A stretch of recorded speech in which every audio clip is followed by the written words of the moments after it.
J'ai une question pour toi. Combien de fois tu as pris une décision juste pour plaire à quelqu'un? Combien de fois tu as attendu après le regard des autres pour te dire que ce que tu as fait est bien ou que la personne que tu es est suffisante? Si ça te parle, le jour 3 est fait pour toi. Mais avant, je vais revenir sur le défi du jour 2. Je t'avais demandé en tant que fil rouge de regarder pour le jour 1 ton mois de janvier. Pour le jour 2, tu devais regarder ton mois de février. Alors, qu'est-ce qu'il en est ressorti? Quelles sont les choses pour lesquelles tu as eu de la gratitude? Et quelles sont les choses pour lesquelles tu te dis, tiens, ça c'est à retravailler, ça c'est une mauvaise habitude à déconstruire. Figure-toi que, encore une fois, j'ai joué le jeu et j'ai fait l'exercice.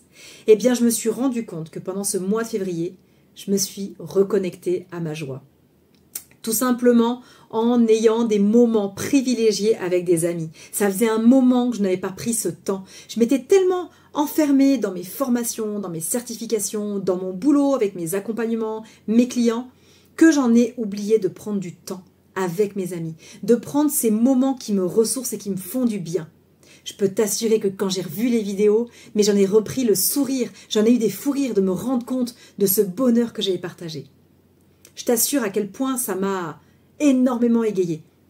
Prends vraiment ces moments-là. Si tu ne l'as pas encore fait, je t'assure, ça fait vraiment du bien.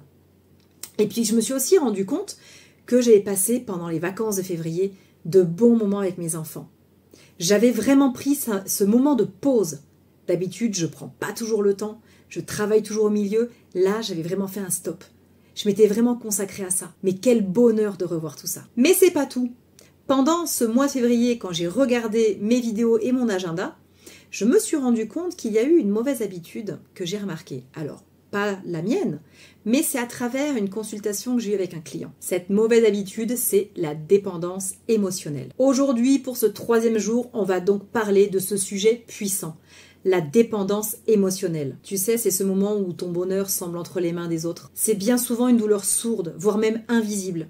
Pourtant, elle est là. Et elle te bloque. Alors aujourd'hui, j'ai envie de t'aider à comprendre cette dépendance. Et surtout, à trouver comment commencer à t'en libérer. Tu ne peux pas continuer à attendre pour des choses qui ne t'appartiennent pas. Tu ne peux pas continuer à te perdre pour des attentes qui ne sont pas les tiennes. Alors on va déconstruire ça maintenant pour que tu sois dans un renouveau en 2025. En premier, il serait important que tu te préoccupes de ce que tu ressens quand tu dépends trop des autres. Parce qu'en réalité, la dépendance émotionnelle, c'est comme une prison. Tu ne la vois pas, mais tu la ressens. C'est comme un espèce de poids constant qui te pousse à chercher l'approbation de l'autre, qui te met dans l'attente du regard des autres pour valider ce que tu fais, mais aussi pour te sentir valable. Est-ce que tu te reconnais dans ces situations? Tu as besoin qu'on valide tes choix, tu as des doutes. Quand quelqu'un ne te donne pas l'attention que tu espérais ou la reconnaissance que tu espérais, ça te blesse profondément. Tu fais tout pour les autres, mais en retour tu te sens vide. Cette façon d'agir crée une déconnexion totale avec toi-même. À vivre à travers le regard des autres, tu t'oublies. Pose-toi plutôt ces questions.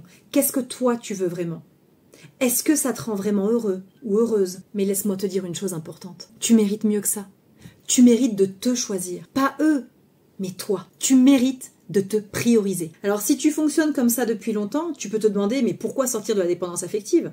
Maintenant, j'ai envie de te montrer pourquoi c'est important de sortir de cette dépendance émotionnelle. Écoute bien et imagine-toi ceci. Imagine-toi totalement libre des attentes. Imagine-toi prendre des décisions qui te ressemblent. Imagine-toi oser dire non sans culpabiliser. Et je te rappelle que oser dire non, c'est se respecter. Imagine-toi te sentir légitime, peu importe ce que pensent les autres. Et surtout, imagine-toi retrouver cette paix intérieure, celle qui te manque tant, cette liberté intérieure, car lorsque tu sors de la dépendance émotionnelle, tu t'offres cette liberté. Tu n'as plus à courir après l'approbation des autres, tu as tes propres choix, parce que tu as appris à te valider toi-même. C'est puissant, non? Quand tu sors de la dépendance émotionnelle, tu crées des relations beaucoup plus saines. Et tu te retrouves, parce que soyons honnêtes, le seul regard qui compte, c'est le tien. Alors comment commencer à se libérer du regard des autres?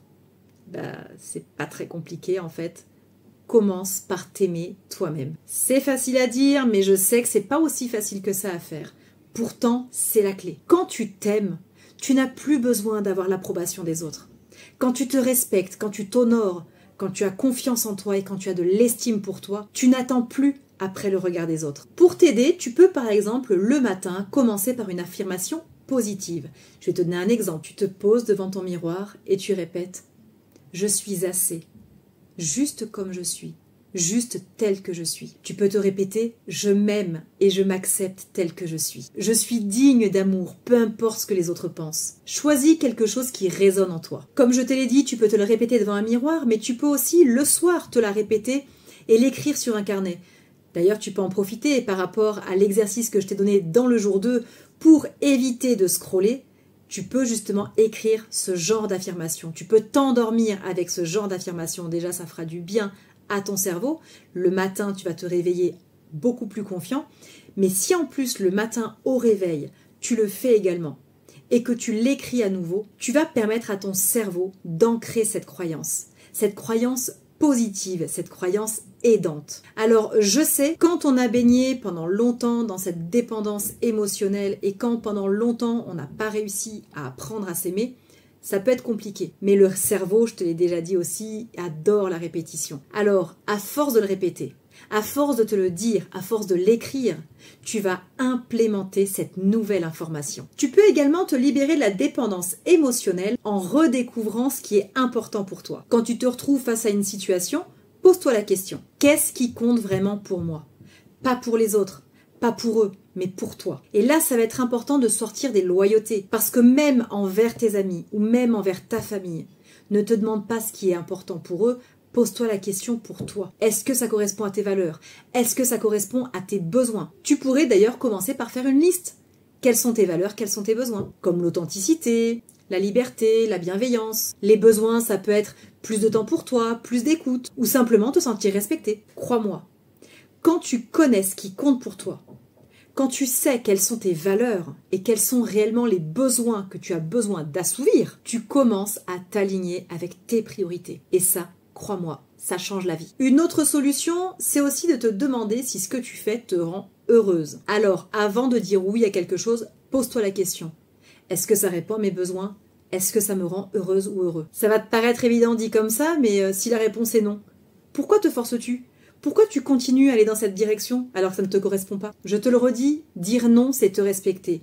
Dire non, c'est te choisir. Ce n'est pas de l'égoïsme, c'est du respect pour toi. Ce n'est pas de l'égoïsme de penser à soi dans le sens où je respecte mes besoins. Tu ne peux pas te forcer à faire quelque chose que tu ne souhaites pas, quelque chose qui ne te rendra pas heureux, quelque chose qui ne te convient pas. Je ne parle pas de faire des concessions. Ça, c'est encore un autre sujet. Je te parle vraiment, si quelqu'un te demande de faire quelque chose, mais que toi, ça ne te correspond pas, tu dois oser dire non. Alors, ton défi du jour, c'est de te reconnecter à toi, de te reconnecter à tes besoins. Et pour cela, je vais te demander de faire un choix. Même tout petit, mais de faire un choix qui te fait plaisir. Ça peut être choisir le plat, ça peut être choisir une activité. Choisis quelque chose qui te plaît, qui te rend heureux. Quelque chose juste pour toi. Et c'est comme ça que petit à petit, tu reprends ton pouvoir. Alors je reprends. Pour commencer à te libérer de la dépendance émotionnelle, je t'invite d'abord à écrire une affirmation positive. Et je vais te demander de la répéter plusieurs fois. Et même de l'écrire. Que ce soit le soir ou le matin au réveil. Ensuite, je vais te demander d'identifier un besoin que tu ne combles pas et donc de faire une petite action pour y répondre. Et enfin, avant de prendre une décision, pose-toi la question, est-ce que ça me rend vraiment heureux? Viens me dire en commentaire quelle est ton affirmation et quel est ton besoin. Et je veux savoir aussi qu'est-ce que tu choisis de faire pour combler ce besoin. Chaque petit pas que tu fais est une victoire. Chaque petit pas que tu fais permet de déconstruire les mauvaises habitudes. Il est temps que tu penses à toi, il est temps que tu te priorises, il est temps que tu te respectes et que tu t'honores dans tes choix. Je te donne rendez-vous pour le jour 4.